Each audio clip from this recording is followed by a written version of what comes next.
Well, good afternoon. I was just about to say good afternoon, followers, but I can't use that line. It's trademark, copyright on it, and there's two blokes got a lawsuit over at the moment. So I'll say good afternoon and welcome to the bi-weekly edition of Helmet News. Today's Helmet News, as I say, try and keep it cut right down to the short. And before anyone starts seeing Helmet News and coming up with their own rendition of how fucking boring it is, I agree with you. And it's so boring, in fact, I very rarely watch it back myself. But it's not anti-West Ham. I don't set out to be anti. All I do is try and tell the truth and the facts and my opinions.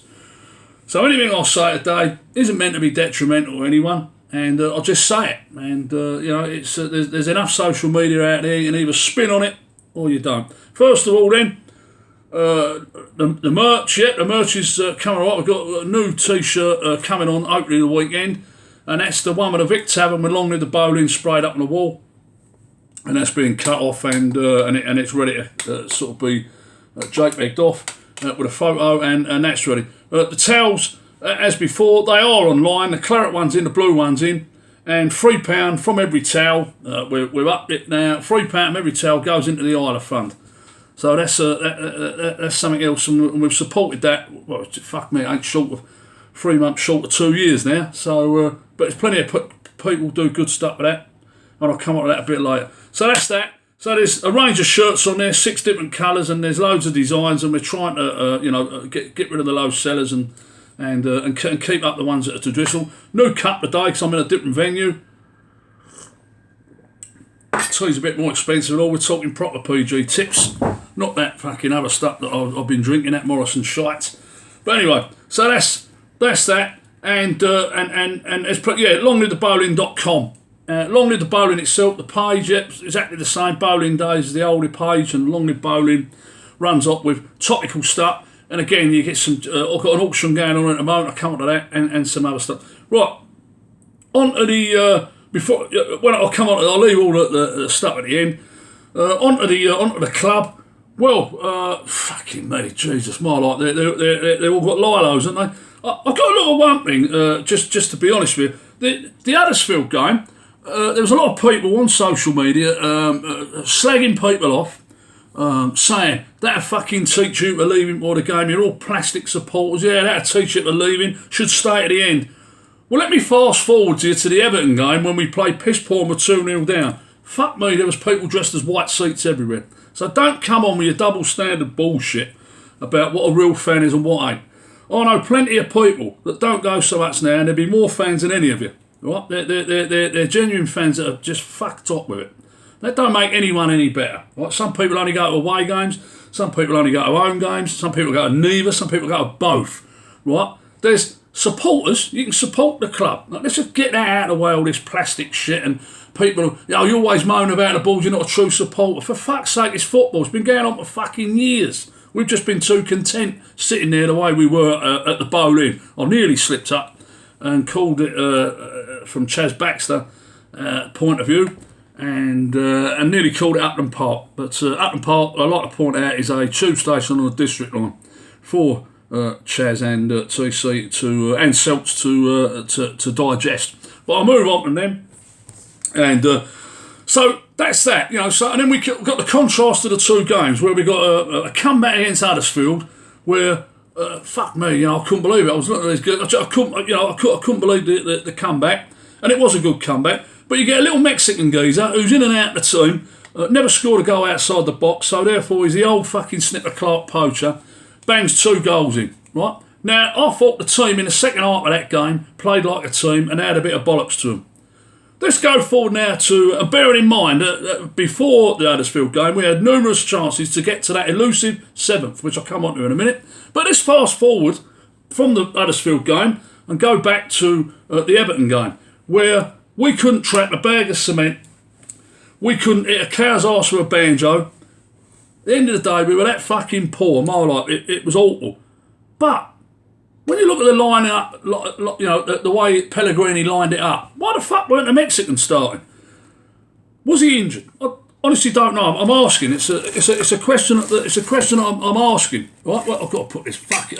I'll tell you what. You let people go home early. Friday's Poets Day, and it piss off early tomorrow's Saturday. You have to set your own props up.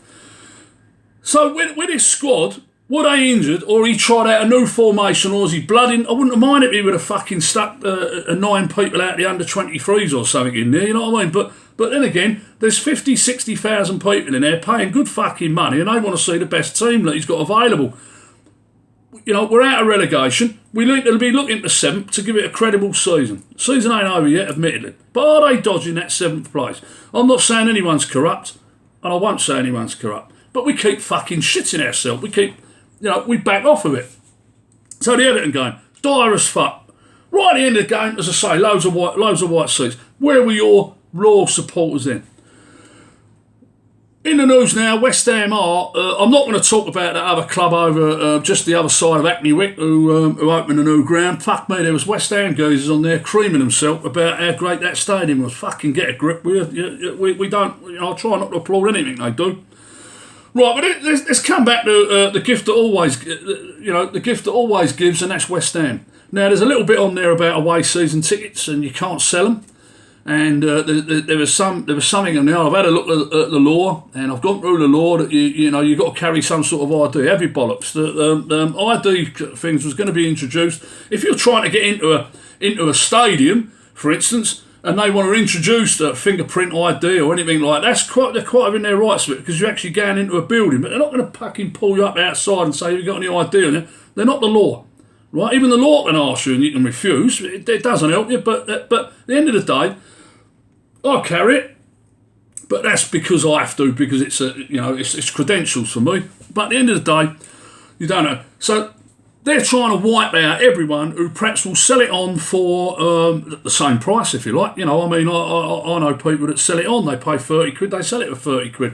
There's sort of some code on some groups or media sites that don't rip off your own fucking people.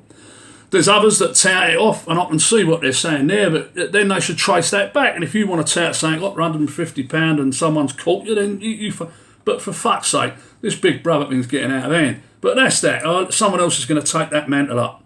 The next thing I'll see, which was today, was the anniversary games, which takes place in July.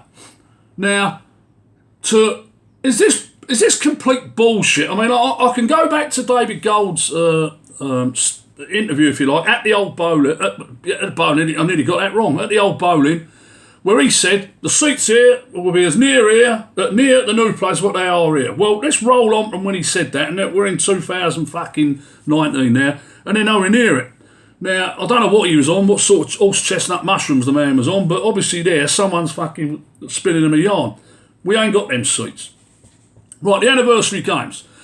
Spread over a massive 2 days. To do that, we've got to basically deconstruct half the fucking interior of the stadium just to accommodate people running around a fucking cinder track or throwing a fucking like a javelin somewhere, you know what I mean, jumping over an hoop. Now, at the end of the day, obviously when old Paul Allen wanted to buy West Ham, the West Ham London, he was going to knock down the bowl, build another stadium which would have kept the legacy going of an athletic stadium, rebuild it as a football stadium, a separate one. But no, we have to accommodate everything in there now as part of the legacy, which, to be fair, if there's a legacy set up, but you should read all into that. So, my way of thinking is a bit tight, the 20th to 21st of July, and then how long is it going to take to get all them seats back into place? And when they put them back into place, they're not going to be any nearer the pitch, so they're going to be further. But one little last question here, why do we keep bottling it every time we go to 7th? Well, let's face it, we're going out to China, and that's a lucrative sort of set of money. It's weird that the Austrian geezer was going to go to China, and we're actually going there now. And by the way, there's some groups, my old mate Loadman's Luxury Tours is doing a trip out there, and as someone commented, there's more fucking people doing trips than what there is people going. But that's Loadman's Luxury Tours, and there's others on there, and so that's the China turnout. Now, makes you laugh, doesn't it? Bang right in the middle when the Europa third round will be, because the Europa third round is where we played. Was it Kajagoogoo? A few years back, one of the worst performances I've ever seen at that new gaff. Now, we won't be able to play them, will we? If them anniversary games take place and they ain't going to get the seating done in time, so we can't play at home.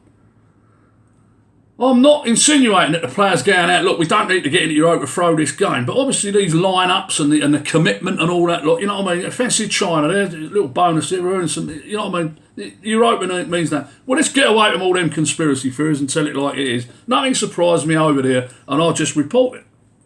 I'm not going to slag anyone up. I'm not going to stick their name down and say, yeah, he's doing this, he's corrupt, this, that and the other, because it's not fair to do that. But I am a bit of a conspiracy theorist, and you reckon... Now, they've got some great points. I think the Bobby Moore day was one of the best days I've seen at that new gaff. Bobby Moore, I beg your pardon, rest his soul. Billy Bonds. And one of the best days I've seen, although his picture on the season ticket looked like Bill Green and they took the badge off. But so they do some good things over there. There's a lot they don't do, good mascots, whatever, but I'll come on that. Anyway, let's just crack on here. I want to do another minute. Right, let's have some shout-outs. Well done to Alan Stevens, £1,700 raised up for his boxing, getting knocked round the ring and that. I mean, I know a few people have been battered round the ring, but let's not get into that. But taking all that, that's good. Other little shouts out go to Julie, and who had a cancer up, and I'm glad she got her tickets. Obviously, little Ellis and Isla. And, I spoke to her, messaged her and spoke to her mum this morning, and a report will be coming out of that. But always in my thoughts, Isla. And thanks to all people that donate, and thanks to Grant Fleming, man I knew 40 years back, and spoke to him yesterday at length, and he donated a pair of Trimstar Adidas ones, boxed, a limited edition, and they've gone out now, and already the auction's started and that money's going up. So once that starts rolling, it ends Sunday night, hopefully raise a few quid, and Grant's going to put that into the Isla Fund. So top man Grant, always have been, and fair play. And nice touch by my old mate Bill yesterday, Bill Sutherland, putting a post up about mental health issues for men, which some people don't put up on there. But listen, if 100 people read it, some people might turn it straight off. I said to Bill last night at the fun, if two men read it, and it gave them a bit of guidance, and they ended up going to get help, then it's great. Anyway, keep the faith. Monday night down at the bridge, and good luck to those going on the boat. And hopefully we'll come away with a better performance than we did against Everton. Go on, you ones.